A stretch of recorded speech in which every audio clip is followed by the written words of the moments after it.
everyone, hands up. I want to record a video that everyone's here. Hey, everyone. Woo! Blockchain, right? Yeah, that's great. Well, actually, I did that because it's quite late afternoon and our brains are quite fried. Actually, I'm the lead blockchain engineer at Antikythera Capital. Antikythera Capital is actually a hedge fund based in New York, and we are dedicated in blockchain technology. I've been personally in space, and my partner has been in space from 2013. We've seen quite a lot of things in early on. And we started the fund in order to contribute to the communities and help the decentralization become a reality. So today our topic is quite of the pillars to mass adoption. So how many do you think that mass adoption is becoming a reality? Raise your hand. There. 1, 2. All right. So how long is going to take to get the mass adoption? Who said in 10 years? Right. Who is going to say in 5 years' time? In 5 and less? Right.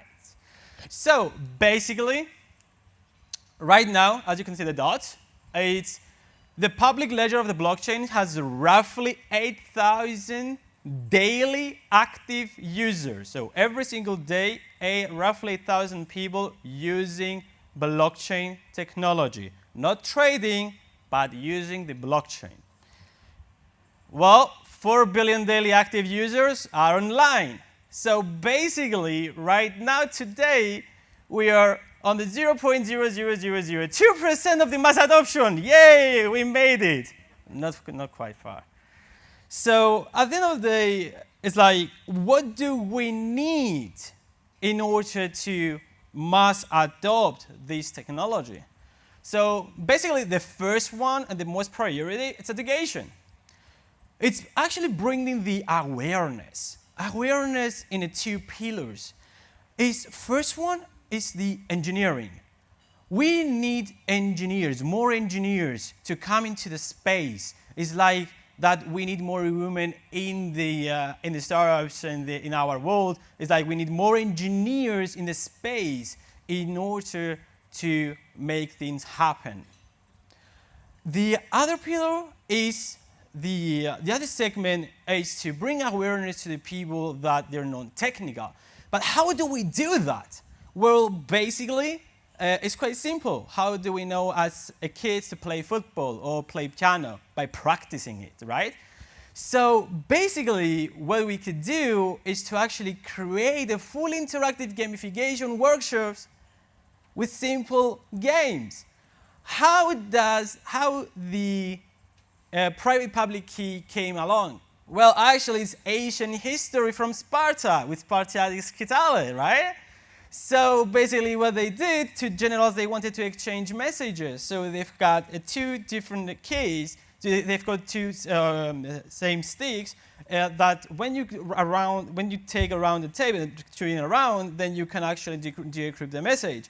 But when a theft is coming and grab this tape, well, it doesn't know the exact dimensions of the Skytale. So he cannot decrypt the message. So basically, this is a really good game to play in order to understand how to de-encrypt and open an account using your private key in the blockchain. So you open it in order to access your funds or your data. The second thing is user experience. User experience, we are not talking about beautiful websites and beautiful mobile apps. It's actually talking about the experience of using the blockchain. Today you're using Google. You don't know how the internet works and you don't care. You just use the Google to do your things that you want to search for. The same thing with blockchain. We need to create an experience for the user to don't care about remembering mnemonic phrases like 12 words. As a human beings, we are irresponsible by nature. So actually remembering 12 words, well, at some point I'm going to forget them if I don't write them on paper. And don't forget, the majority of our passwords is 1, 2, 3, 4. So, well, we're not good on that. So, well, we need user experience. We need to make things much simple for people to use. And that is going to take a while. But the good thing, there are hundreds of teams, engineers working around the clock in order to provide this experience. And that's great. And, well, that's the second pillar. What about the third? Third is legislation. Right. We heard the previous speaker talking about the legislation. That's really good. We got really great insights. But also, we need also to understand that we have to find the golden line between overregulate a market, destroy the innovation by overregulating it, or don't do anything and stay behind and trying to see and understand what's going on.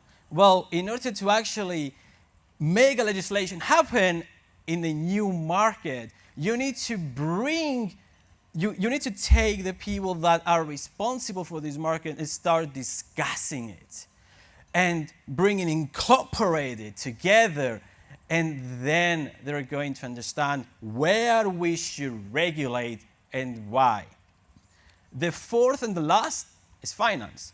Well, we all think like we go into the coin market cap and we see like the market crash. Oh God, more what's going to happen, right? Well, the other thing is like financial institutions. We're braving all the time.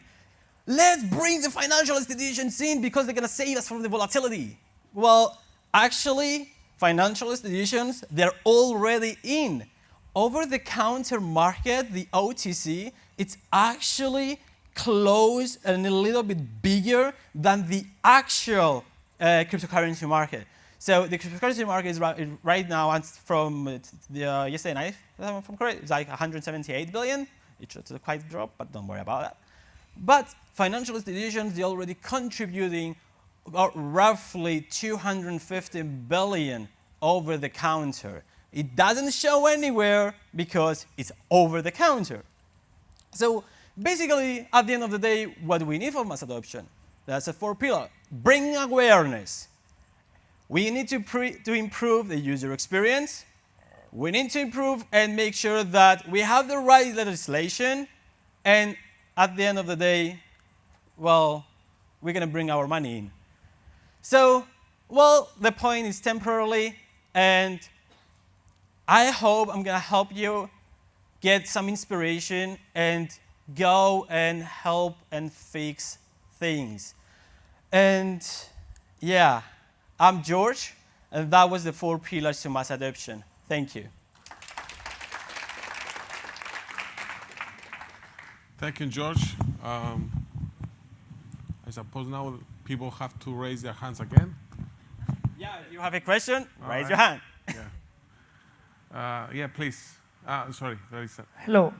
More than a question, it's a comment. I don't see you. Where are you? Here. All right, here you are. It's okay, yeah. This morning I was talking with some people in the coffee, and we were talking about like the mass adoption actually. And I remember when 2004, 2005, people in Linux ecosystems were talking about like the battle for getting Linux to gain the mass adoption in the desktop. Like that never happened.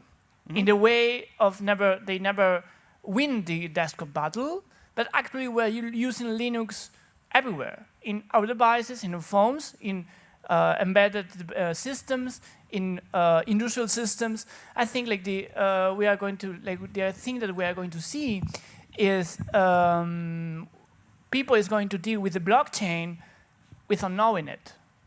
Mm-hmm. So I think it's going to be one underlying technology, but it's not going to deal with it as in a conscious way, because people as you said, doesn't want to deal with complicated things. It's like it's going to be I think that's going to be one of the keys for the mass adoption for blockchain technology. Other things is cryptocurrencies. I think they are two different things.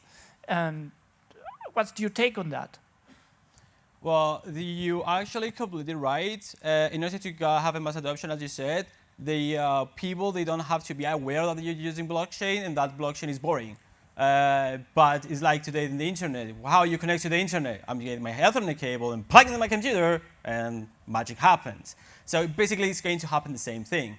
At the end of the day, we're going to see in 5, 10 years' time, you're going to start using dApps, and you're not going to even aware that behind the scenes, this is the blockchain.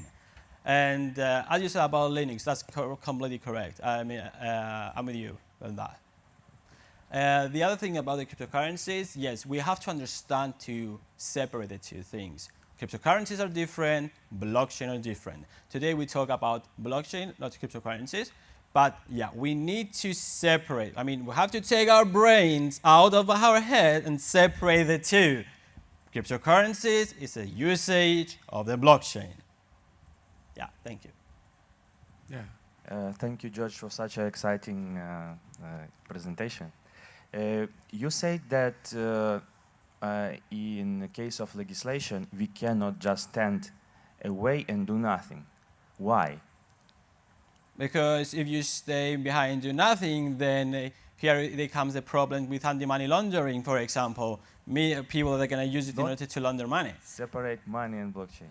Yeah, well, yeah, that's the thing. I mean, you can use blockchain. You have to. You cannot stay behind the scenes and try and like sit over there and like, wow, what's gonna happen? What's gonna happen? No, actually take people with you in order to help you out how things works and where you need to put a legislation and how far the legislation could go.